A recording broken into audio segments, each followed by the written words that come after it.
گھر میں داخل ہونے کی سنتوں میں سے پہلی سنت یہ ہے کہ اجازت لی جائے۔ اپنے گھر میں ہو یا کسی دوسرے کے یہاں جائیں تو سب سے پہلے اجازت لیں، اور اجازت کا سنت طریقہ یہ ہے کہ دروازے سے دائیں یا بائیں طرف ہو کر پھر اجازت لیں۔ بعض لوگوں کی عادت ہوتی ہے کہ گھر میں جھانک لیتے ہیں پھر اجازت مانگتے ہیں کہ آنے کی اجازت ہے، یا پردہ ہٹا کے دیکھ لیا اس کے بعد اجازت لے رہے ہیں، یا کھڑکی سے جھانک کر اجازت لے رہے ہیں۔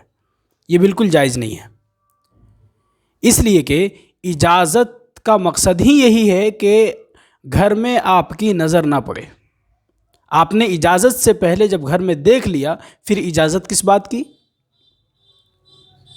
تو گھر میں داخل ہونے کے آداب میں سے پہلا ادب یہ ہے کہ کسی کے بھی گھر میں داخل ہونے سے پہلے اجازت لی جائے، اور اجازت کا بہتر طریقہ یہ ہے کہ دروازے اور کھڑکی سے ایک طرف ہٹ کر اجازت لی جائے۔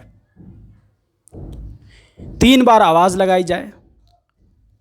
اگر 3 بار آواز لگانے پر بھی کوئی جواب نہ آئے تو پھر چوتھی بار آواز نہیں لگانی چاہیے، اور اگر جواب آ جائے اندر آنے کی تو پھر سلام کریں۔ دوسرا ادب یہ ہے کہ گھر میں داخل ہونے سے پہلے سلام کریں، اور پھر گھر میں داہنے پیر کو داخل کریں۔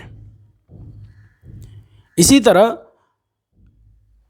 اگر کہیں جانا ہو کسی کے یہاں، اور اگر پہلے سے معلوم ہو کہ اس وقت اس گھر میں کوئی محرم نہیں ہوگا تو نہیں جانا چاہیے۔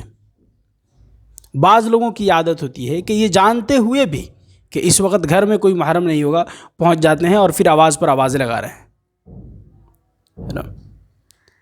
اور تیسری بات یہ ہے کہ اللہ کے رسول نے منع فرمایا، بڑی سختی سے منع فرمایا، یہاں تک کہ اگر اپنے بھائی کے کمرے میں بھی جانا ہو تو اس سے اجازت لے کر داخل ہوں۔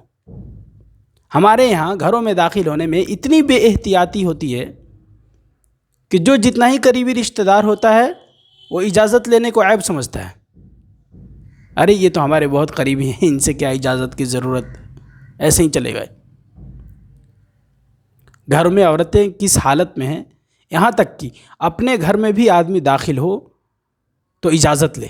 ہاں، یہ الگ بات ہے کہ اپنے گھر میں داخل ہونے کے لیے اجازت کے دوسری صورتیں ہو سکتی ہیں، جیسے اونچی آواز میں کھکار دے، یا پھر اونچی آواز میں سلام کرے، یا کوئی ایسا ہیلہ اختیار کرے جس سے گھر کی مستورات کو پتہ چل جائے کہ آپ گھر میں داخل ہو چکے ہیں۔ یہ قرآن میں بھی اس بات کا حکم ہے کہ تم گھروں میں اس وقت داخل ہو کسی کے جب تمہیں گھر میں آنے کی اجازت دی جائے، اور بغیر اجازت کے کسی کے گھر میں داخل نہ ہو۔ ہاں، 2-3 چیزیں ایسی ہیں، 2-3 جگہ ایسی ہیں جہاں بغیر اجازت کے آپ گھر میں آپ وہاں داخل ہو سکتے ہیں، جیسے ہوٹل ہے۔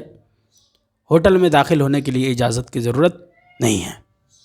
اسی طرح مہمان خانہ ہے، یا پھر دکانیں ہیں، یا اپنا نجی دفتر ہے، ان چیزوں میں داخل ہونے کے لیے اجازت کی ضرورت نہیں ہے۔ اسی طرح اپنے بچوں کو اس بات کا ضرور پابند بنایا جائے کہ وہ جب بھی گھر کے ایک روم سے دوسرے روم میں داخل ہوں تو اجازت لے کر داخل ہوں۔ بچوں کو اس بات کا خوب پابند بنایا جائے، اور خود بھی اس پر پابندی کی جائے سنت سمجھ کر۔ اللہ تعالیٰ عمل کی توفیق عطا فرمائے۔